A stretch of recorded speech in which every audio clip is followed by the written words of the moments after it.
Sorry I'm a touch late there, folks. Your house, I'm usually pretty much on time for you.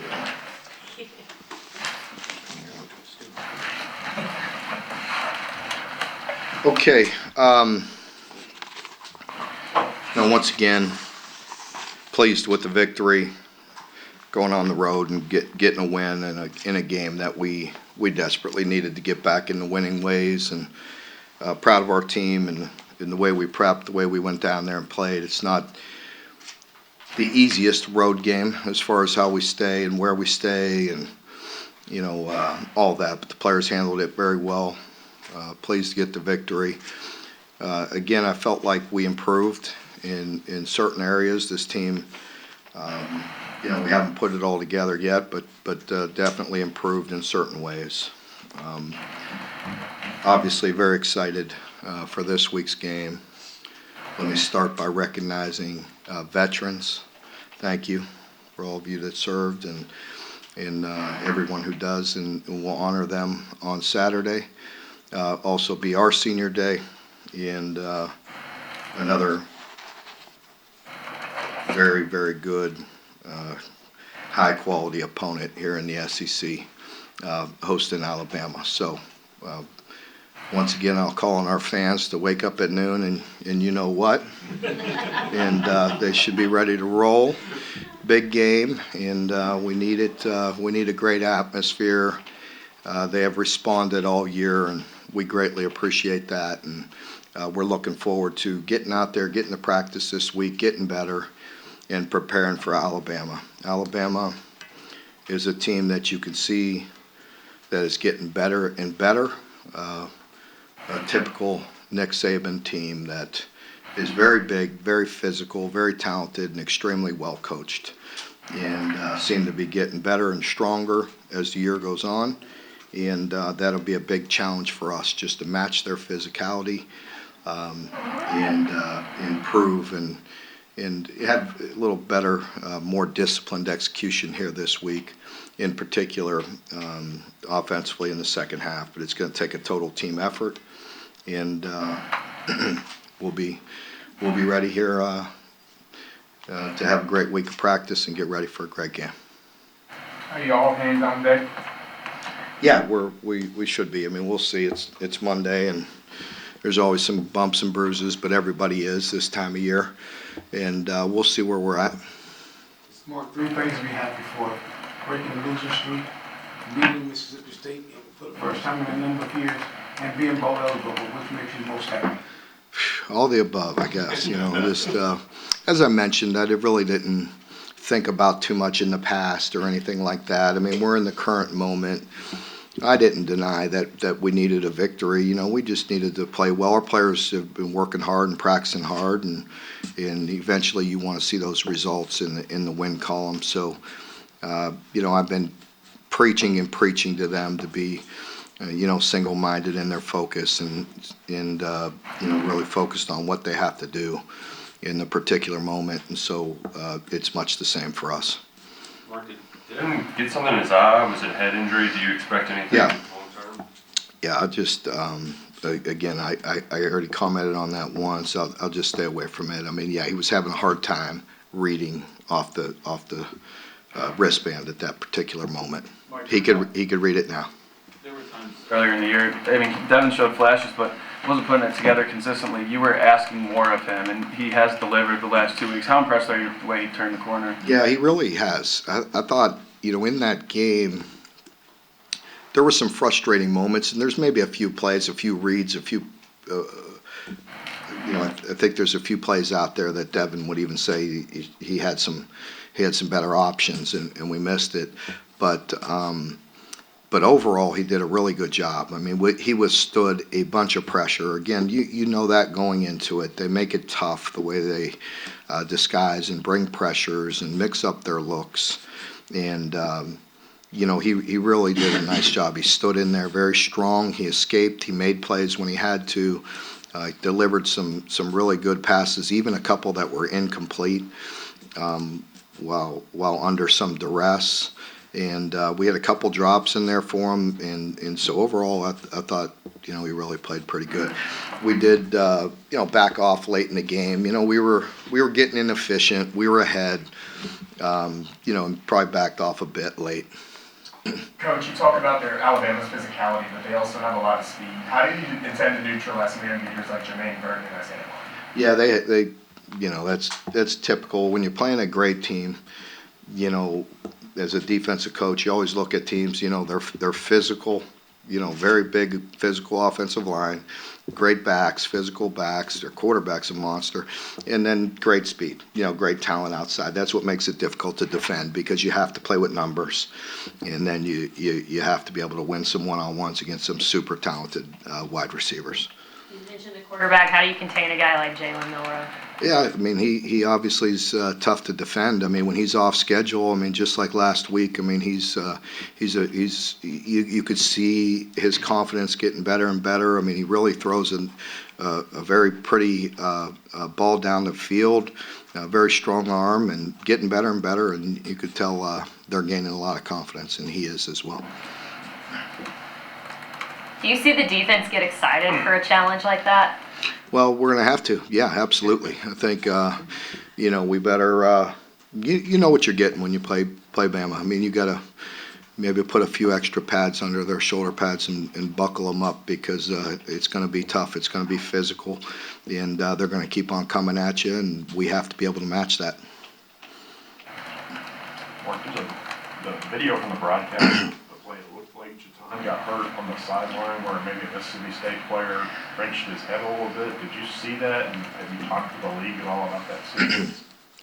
Yeah, I did not see it during the game. I did not know he was hurt after the play. I didn't know that during the game. And I really didn't know until after the game. And so I saw the video on the plane, and obviously was very alarmed by that.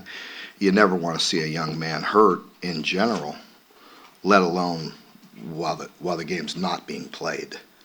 So, we sent that into the league, and it's out of my hands. Coach, after the game Saturday, you said it was a game that you felt like you had a really good plan. What adjustments did you make after the loss to Tennessee to create a plan you were confident in? Well, I think we just played better. We obviously defensively we played better. Not perfect. Still missed a couple, tackles and plays on the perimeter, but overall met a lot of goals. Played very well. Had quite a few 3-and-outs. Basically felt like, outside of the one drive, played really pretty clean defensively. Offensively, I think, again, there's plays that we're leaving out there. We got to continue to execute at a higher level. And just there's a lot of little details in there. You knew it was going to be, some problems going into the game. They create some negative yardage plays, and they did. And we were able to overcome them at times, and at times we weren't. You mentioned Sarko might feel like you're running consistent, not the first time that happened this year after you start off so strong. What's the focus on this week about maintaining that consistent ball? Yeah, and I talked about it post game. It was probably on my mind. It was a little, and it still wasn't, clean enough, but it was a little more efficient than I felt after the game.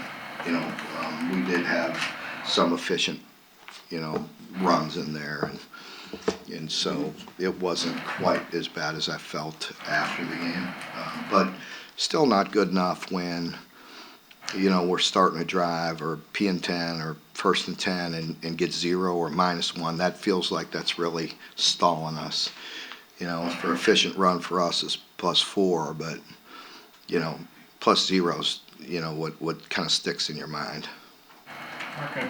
Obviously, Kevin Steele's been around for a long time. Yeah. What do you see from him in this Alabama defense? Yeah, Kevin Steele's been around a long time. Very good coach, and what you see is a lot of what you see with Coach Saban. A lot of staples that have been there. Each coordinator maybe have a wrinkle here, a wrinkle there, but overall, you see a defense that's very multiple, very physical, and definitely create problems. They do a great job of mixing up their looks and, just subtle things that maybe not everybody sees with leverage and the way they, are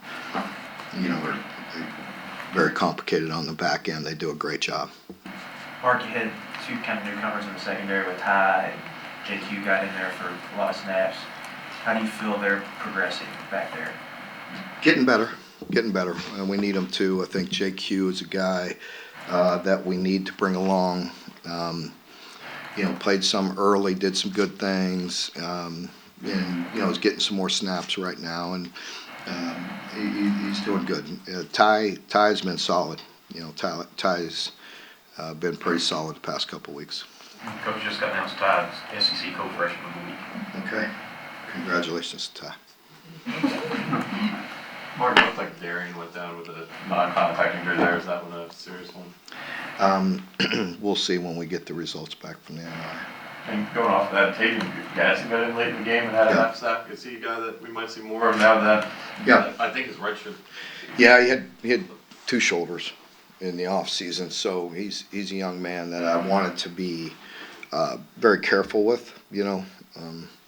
After going through rotator cuff surgery myself in the off season, for that young man going through two of them, I wouldn't want to see him do that again. I want to make sure he was healed up very well and getting stronger, and make sure he can get out there and protect himself. And we feel like he's got a bright future. Coach, could we see Ty get significant playing time this weekend? Yeah. Mm-hmm. And get ready to handle it? We'll see. Yeah. Mark, why is Nick Saban so successful? When you think of Nick, what do you think of? That's a great question. I mean, when I think of, Nick, I think, the first thing that comes to my mind, just respect. I have just a ton of respect for Coach. He's been successful for a long, long time. And, he has his methods and his way. And from an outsider, my brother Mike did work for him for 2 years and has nothing but respect for Nick and Coach. And of course, I've known him for a long time, but never worked with him. But I think that's what I just think of respect, just the way he's done things consistently. He's like a machine. Mark, how do you keep everybody focused on it's just another game if players are going skewing in their minds that we're playing Alabama this week? And you don't want that at all. Yeah, for us, I mean, we play in a lot of big games, so, I mean, playing in this league, you have to, get ready for big games, big names, big programs, and so, I don't think, that they need to be distracted in any way. I mean, they need to stick to the things we've been really focusing on, and that is our focus, and taking care of business day by day, and even playing that way. I think we've been playing smarter the past couple of weeks. We've needed to.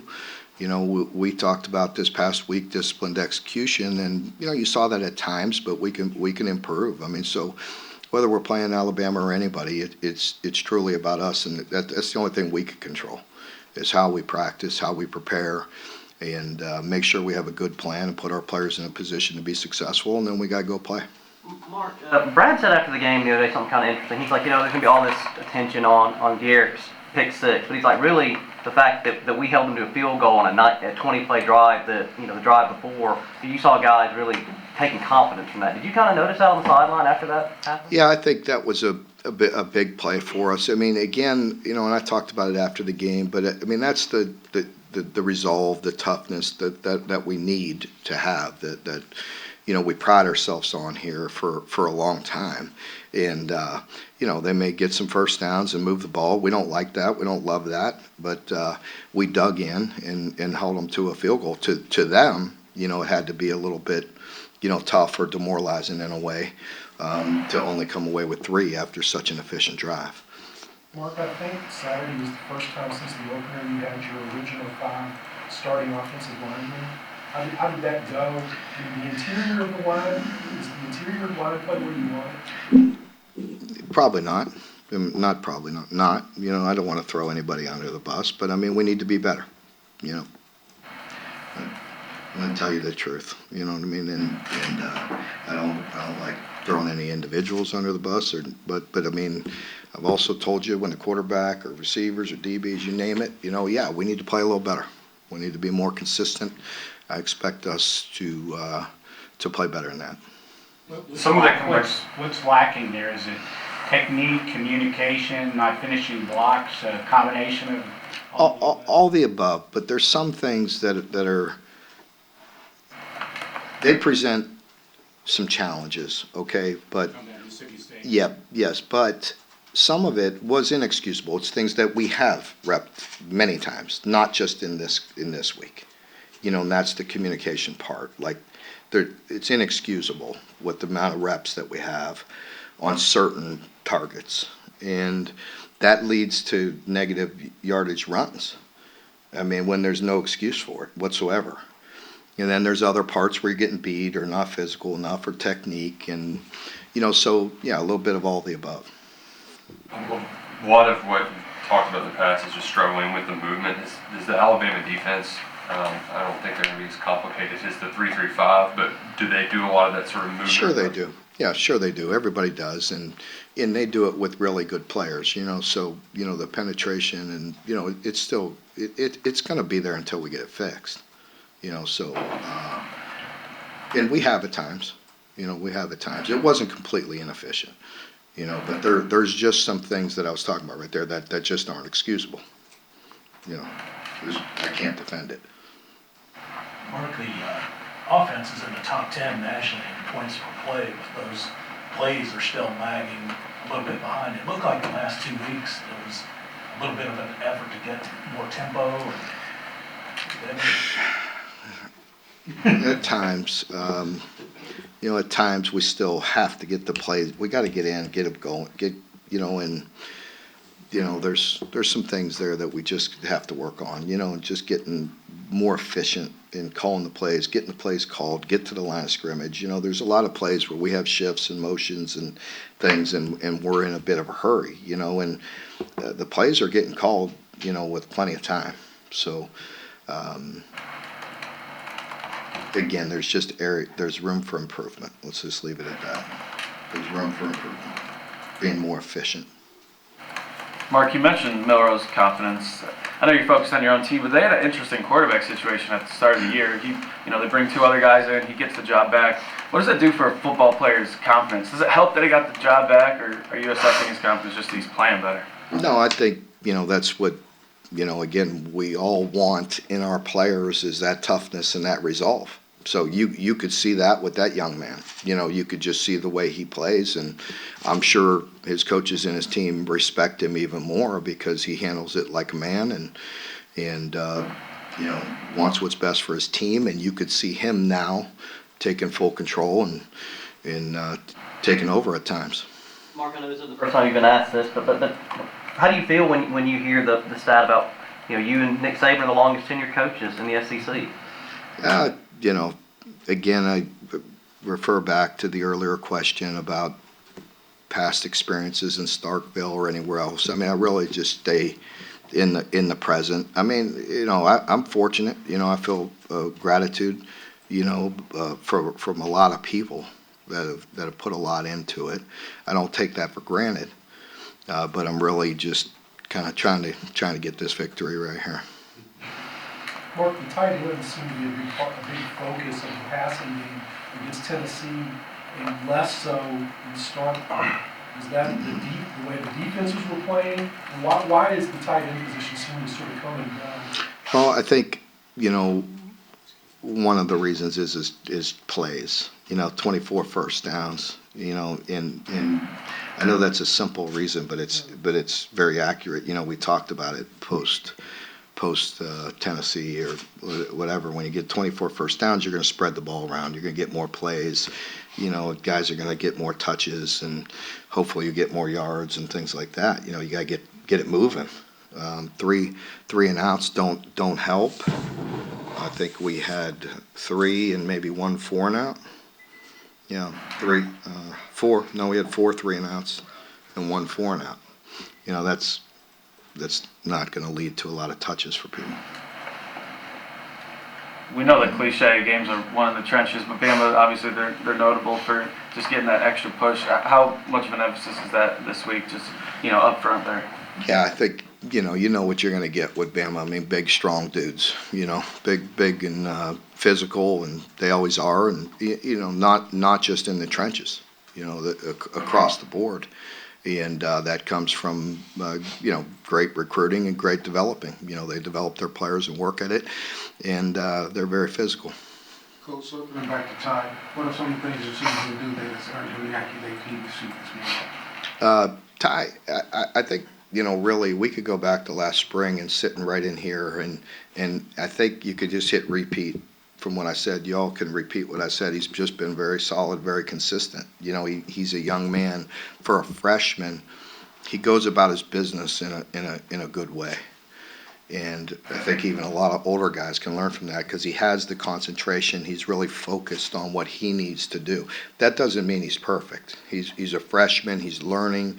He's getting better. And, that's one thing, you got to be careful of. And you don't want to constantly, put the cart before the horses, you know what I mean? Because you want to let people grow, you know what I mean? And not but as far as his work ethic, his detail, and the way he goes about his business, he does a very good job, and that translates to the field. Again, not always, not perfect, and that's what makes me hesitant to get in here and brag or talk about freshmen sometimes, because then everybody starts all hyping them up, and let the young men grow up the way they need to. Yeah, he also got that extra year of high school. He decided to stay there. What That's did you true. get out of that experience? Again, I think just some maturity. Some maturity. He just, to me, he's just been a very mature young man. He comes in, he handles his business, he works hard, does his job, and he'll find his voice as a leader as he grows within our program. But right now, the first, part of leadership is handling oneself, and he does that in a great way. Staying at that position, it looked like Zion had probably his best game in a little bit. What did you kind of see from him this season in performance on Saturday? Yeah, Zion, again, this guy that has quite a bit of experience, played a lot of football, and, he's reliable for us, Again, not perfect, but I like the way he goes about his business as well. And he is a bit more of a vocal leader now. Any other questions? If not, thank you very much. Thank you.